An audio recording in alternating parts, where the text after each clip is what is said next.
मैं गिरीश भाई पटेल, सहायक प्राध्यापक समाजकार, pentium point technical college Rewa.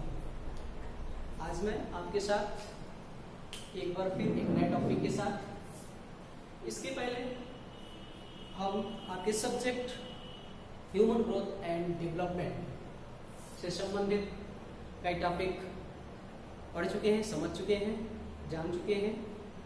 आज हम इस वीडियो के माध्यम से लीडरशिप के बारे में जानेंगे, समझेंगे लीडरशिप क्या होती है। लेकिन इससे पहले हम जानते हैं थोड़ा सा कोविड-19 के बारे में, जो इस समय पूरे विश्व में एक महामारी के रूप में फैली हुई है। इसी महामारी की वजह से ही आपकी ऑनलाइन अध्यापन का कार्य नहीं हो पाया, रेगुलर नहीं चल पाया, जिसे आपको आपका सिलेबस पूरा करने के लिए ऑनलाइन माध्यम को अपनाया गया है। तो आप घर में रहकर, सुरक्षित रहकर इस ऑनलाइन अध्यापन कार्य का लाभ उठाइए। आप भी सुरक्षित रहिए, अपने आसपास पड़ोस के लोगों को भी सुरक्षित रखिए। ये समय थोड़ा सा और कठिन है, क्योंकि जो प्रवासी निवासी हैं, अलग अलग स्टेट में अपने श्रम कार्य के लिए या किसी अन्य माध्यम से गए थे किसी कार्य के लिए, वो अब वहाँ से वापस आ रहे हैं। तो ये समय हमारे लिए थोड़ा सा और कठिन है। तो इसलिए आप लोगों को इस दौरान आपके आसपास बाहर से आने वाले लोगों के साथ थोड़ा सा डिस्टेंस यानी दूरी बना के रखना होगा कुछ दिनों के लिए। लेकिन उनके साथ आप किसी प्रकार का भेदभाव नहीं करेंगे, उनके साथ सद्भावना रखेंगे। ठीक है, तो चलिए हम जानते हैं लीडरशिप के बारे में। लीडरशिप के बारे में आपने पहले भी सुना होगा, लीडरशिप क्या होती है।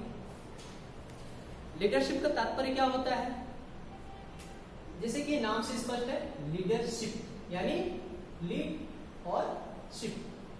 लीडरशिप यानी कि लीड करना, किसी भी कार्य को, किसी भी संगठन को, किसी भी समाज को, किसी भी समुदाय को, किसी भी राष्ट्र को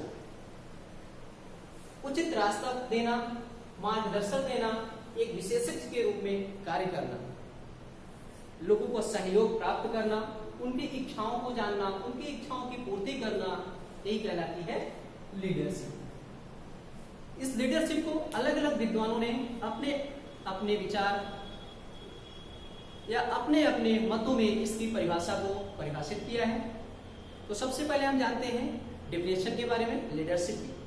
तो मूरे ने अपने विचार को इसे परिभाषित करते हुए कहा है, नेतृत्व एक ऐसी योग्यता है जो व्यक्तियों के नेता के द्वारा अपेक्षित विधि के अनुसार कार्य करने हेतु प्रेरित करता है।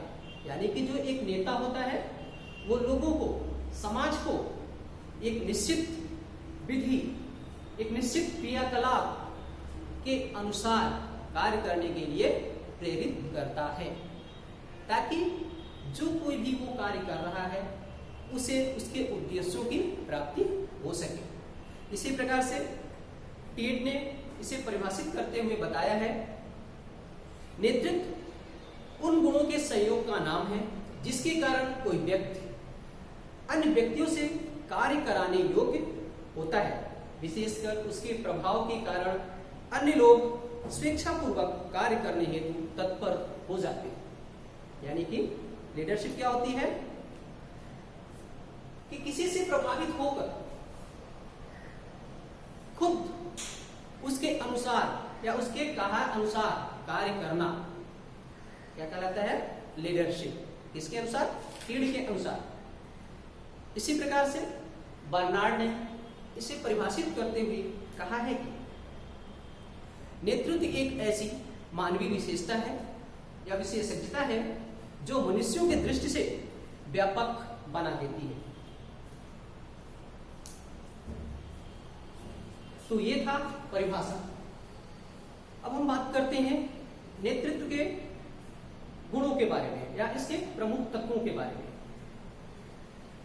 नेता का व्यक्तित्व गुण एवं चारित्रिक विशेषताओं से युक्त होता है। नेता पर विश्वास करने वाले अनुयायियों का एक समूह होना आवश्यक है। यानी कि नेता का जो गुण है, यानी उसका जो व्यक्तित्व है और उसके चारित्रिक विशेषताएं उसके अंदर होनी आवश्यक है। नेता हम उसे कह सकते हैं जिसके ऊपर लोग विश्वास करते हैं, उसका कहना मानते हैं, उसका परामर्श लेते हैं और बहुत बड़ा विशाल जनसमूह उसे अपना अनुयायी मानता है। नेता एवं अनुयायी, उनके समर्थक के बीच में पारस्परिक संबंध, पारस्परिक सहयोग की भावना होती है। नेता और उसके अनुयायियों में एक ऐसी समझ होती है कि वे संगठन के लिए या समाज के लिए, समुदाय के लिए निर्धारित लक्ष्यों को वांछित एवं समाज के हित में काम करते हैं या उसी के लिए जाने जाते हैं, माने जाते हैं। तो ये थे नेतृत्व के प्रमुख गुण। उसके अंदर एक चारित्रिक विशेषता होनी चाहिए। नेता पर विश्वास करने वाले अनुयायियों का एक जनसमूह होना चाहिए। नेता व अनुयायियों के बीच में पारस्परिक संबंध और सहभागिता होनी चाहिए और एक दूसरे के बीच में आवश्यक समझ होनी चाहिए चीजों की। नेता का दायित्व होता है वह अपने अनुयायियों को लक्ष्यों की प्राप्ति हेतु कुशलतापूर्वक कार्य करने के लिए प्रेरित करे। यानी कि एक नेता के अंदर यह गुण होना आवश्यक है कि जो उसके अनुयायी हैं, जो उसके समर्थक हैं, वो उनके लक्ष्यों को प्राप्त करने में उनकी मदद करे, उनका उचित मार्गदर्शन करे, उन्हें परामर्शन दे कि किस प्रकार वो अपने लक्ष्यों को प्राप्त कर सकेंगे। इसी प्रकार हम बात करेंगे नेतृत्व के गुणों के बारे में या नेतृत्व के प्रकार के बारे में। नेतृत्व के मुख्यतः प्रकार हैं नौकरशाह के रूप में, तानाशाह के रूप में, कूटनीति के रूप में, विशेषज्ञ के रूप में और सहभागी के रूप में। यानी कि जो उसके प्रमुख प्रकार हैं, जो नेता होता है अपने जन समुदाय से या अपने अनुयायियों से किस प्रकार से विभिन्न कार्यों को कराता है, या कोई भी वो कार्य जब ठान लेता है तो अपने अनुयायियों द्वारा किस प्रकार, चाहे वो प्रसन्नता पूर्वक हो या उन्हें डरा धमका कर हो, किसी भी प्रकार से अपने कार्यों को संपन्न कराता है। इसके अलग अलग प्रकार हैं। पहले हम बात करते हैं एक नौकरशाह के रूप में। आपने सुना होगा ब्यूरोक्रेट्स, जिसका कार्य होता है एक निर्धारित कार्यक्रम के अनुसार और निर्धारित नियमों के अनुसार कार्य कराना। वो अपने वरिष्ठों को, यानी कि अपने से उच्च लोगों को हमेशा प्रसन्न कराने में लगा रहता है। एक नेता का मतलब नौकरशाह के रूप में जो नेता जाने जाते हैं, उनके ये प्रमुख गुण होते हैं कि वो एक निर्धारित कार्यक्रम के अनुसार ही कार्य करते हैं, निर्धारित नियम के अनुसार ही कार्य करते हैं। अपने जो उनके अधीनस्थ, उनके नीचे जो कार्य करने वाले होते हैं या उनके जो अनुयायी होते हैं, उन पर दबाव डालकर, डरा धमका कर भी अपना कार्य कराते हैं। अगला है तानाशाह के रूप में। तानाशाह जो कि नाम से स्पष्ट है, ऐसे नेता जो निरंकुशता की भावना से भरे होते हैं या परिपूर्ण होते हैं, दबाव डालकर, भयभीत करके, अपमानित करके लोगों से कार्य कराते हैं। तो ये क्या था? तानाशाह के रूप में जो नेता जाने जाते हैं। अगला है कूटनीति के रूप में। ये नेता, इस प्रकार के नेता अवसरवादी होते हैं, अक्सर मौके की तलाश में रहते हैं अपने विरोधियों को परास्त करने में। कि वो समय ढूंढते हैं, ऐसा कौन सा समय आएगा कि हम अपने विरोधियों को धराशायी कर सकें।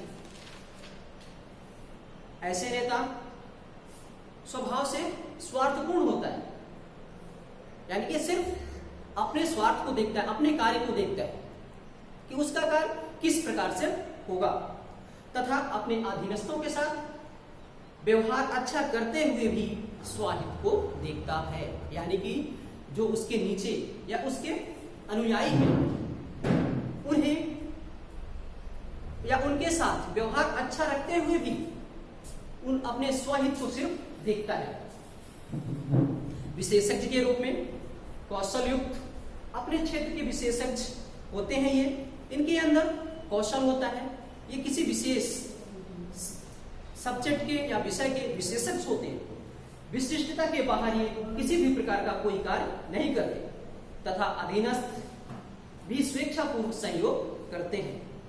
सहभागी के रूप में इस प्रकार के नेता मानवीय संबंधों को महत्व देते हैं, जिससे अधीनस्थों के साथ इनके अच्छे व्यवहार होते हैं।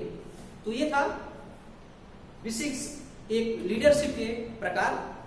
आज के लिए इतना ही। आगे हम बात करेंगे नेतृत्व के कार्यों के बारे में और इनके गुणों के बारे में। आज के लिए इतना ही। धन्यवाद। नमस्कार।